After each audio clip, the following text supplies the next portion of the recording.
Praise the lord అండి. అందరికీ వందనాలు. చాలామంది తల్లిదండ్రులు తమ పిల్లల్ని ఎలా పెంచుకోవాలో తెలియక ఇబ్బంది పడుతుంటారు, సతమతం అవుతుంటారు, నలిగిపోతుంటారు. కాబట్టి మనము ఈ ఇప్పుడున్న పరిస్థితుల్లో పిల్లల్ని పెంచాలంటే చాలా ఇబ్బందికరమే. కాకపోతే ఈ లోకంలో అంటే ఇప్పుడున్న పరిస్థితులు బట్టి పిల్లలు ఏంటంటే ఈ సెల్ ఫోన్కో లేదంటే టీవీకో లేదంటే ఈ సినిమాలకో వాళ్ళు ఏం చేస్తున్నారంటే చూసి ఆ సినిమాలో లేదంటే ఆ సెల్లో ఎలా చేస్తున్నారో వాళ్ళు అలాగా తయారవుతున్నారనమాట. కాబట్టి పిల్లల్ని తల్లిదండ్రులు పెంచడం చాలా కష్టతరంగా మారింది. కాబట్టి మనం పిల్లలని ఆ యొక్క సోషల్ మీడియా అయినటువంటి ఆ సెల్ ఫోన్ కానీ, యూట్యూబ్ కానీ, లేదంటే ఫేస్బుక్ కానీ, ఇన్స్టాగ్రామ్ కానీ వాటన్నిటి నుంచి మన పిల్లల్ని బయటికి తీసుకురావాలంటే మనం ఏంటంటే పిల్లల్ని మనము దేవుడు భక్తిలోని పెంచాలి, దేవుడు భయంతో పెంచాలి. అప్పుడు పిల్లలు వాటి నుండి బయటికి రావడానికి అవకాశం ఉంటుంది.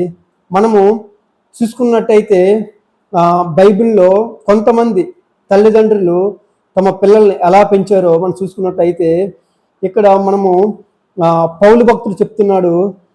2వ తిమోతి 1వ అధ్యాయం 5వ వచనంలో, తిమోతి ముందు మీ అవ్వ అయిన లోయలోను తర్వాత నీ తల్లి అయిన యూనోకిలోను ముందు మంచి విశ్వాసం ఉంది. అంటే దేవుడి పైన మంచి భయము భక్తి గల కుటుంబం వాళ్ళది. ఎవరిది? మీ పేరెంట్స్ది. ఇప్పుడు నీ కుటుంబం దేవుడంటే భయము భక్తి గల కుటుంబం కాబట్టి ఆ భయము భక్తి ఇప్పుడు మీలోని నాకు కనిపిస్తుందని పౌలు తిమోతి గురించి చెప్తున్నాడు అనమాట. అసలు తిమోతికి దేవుడంటే భయం ఎక్కడి నుంచి వచ్చింది?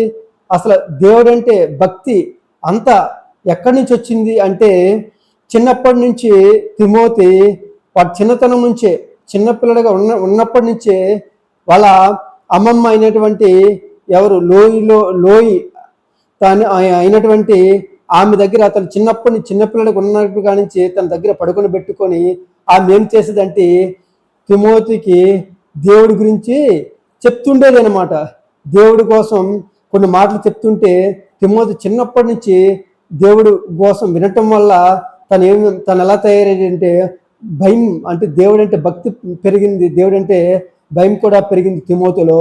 కాబట్టి ఇప్పుడు మనం చూసుకున్నట్టయితే వాళ్ళ కుటుంబం నేపథ్యం దేవుడితో సంబంధం కలిగి ఉన్నారు. కాబట్టి వాళ్ళ తల్లిదండ్రులు పిల్లల్ని తిమోతి పిల్లవాడిని భయము భక్తితో పెంచారు. మనం కూడా మన పిల్లవాడికి ఏం చెప్పాలంటే దేవుడి గురించి చెప్పాలి, భయం నేర్పించాలి, భక్తి నేర్పించాలి.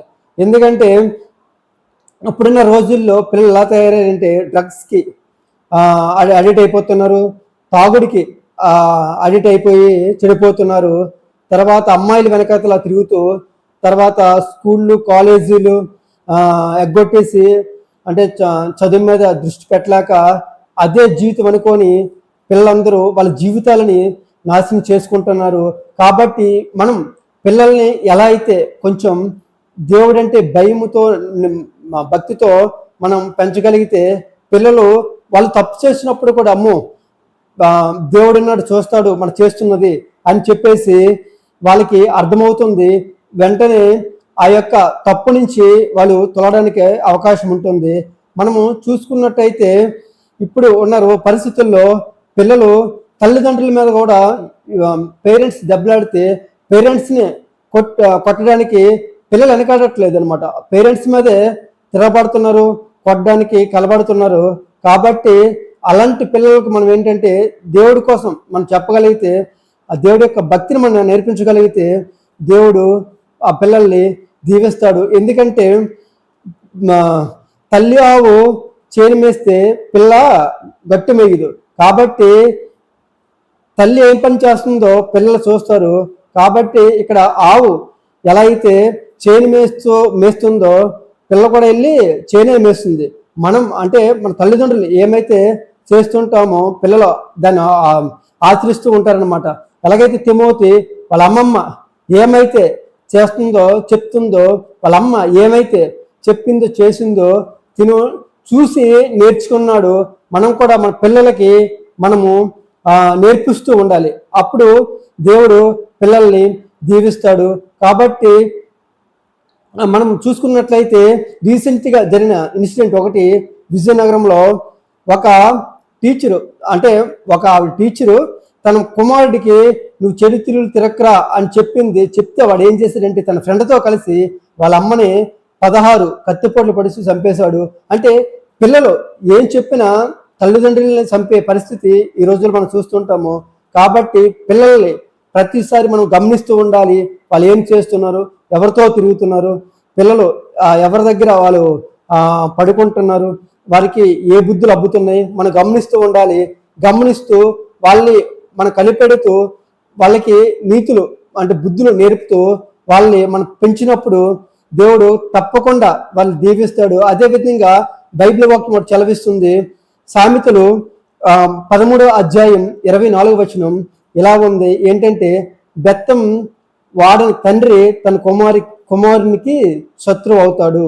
అంటే పిల్లలు తప్పు చేసినప్పుడు మనం బెత్తం పట్టుకొని దండించాలి. అంటే కర్రతో కొట్టి చంపమని కాదు, కానీ వాళ్ళు తప్పు చేసినప్పుడు ఒక చిన్న దెబ్బ కొట్టాలి. కొట్టకపోతే వాళ్ళకి భయం రాదు. తండ్రి అంటే భయం ఉండదు, భక్తి ఉండదు. కాబట్టి మనము కొట్టినప్పుడే అమ్మో మా డాడీ మమ్మల్ని కొడుతున్నారని చెప్పి భయంతో ఉంటారు కొంతమంది పిల్లలు. చిన్నప్పటి నుంచి మనము వాళ్ళని అలా పెంచాలి. ఎప్పుడైతే తండ్రి కుమారుని ప్రేమిస్తాడో తప్పకుండా శిక్షిస్తాడు. శిక్షించినప్పుడు తన తండ్రికి బాధ అనిపిస్తుంది, వెంటనే ప్రేమిస్తాడు. ప్రేమ ఉన్నప్పుడే మనం ఏం శిక్షించగలం. దేవుడి వాక్యం సెలవిస్తుంది.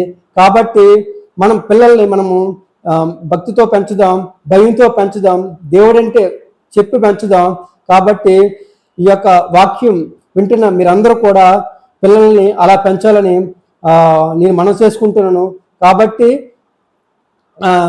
మీ పిల్లలను కూడా దేవుడు దీవించును గాక. ఆమెన్. ఇప్పుడు ఈ వాక్యం ఎవరైతే ఉంటున్నారో యూట్యూబ్ ద్వారా ప్రతి ఒక్కరూ ఈ యొక్క ఛానల్ని మీరు సబ్స్క్రైబ్ చేసుకోండి.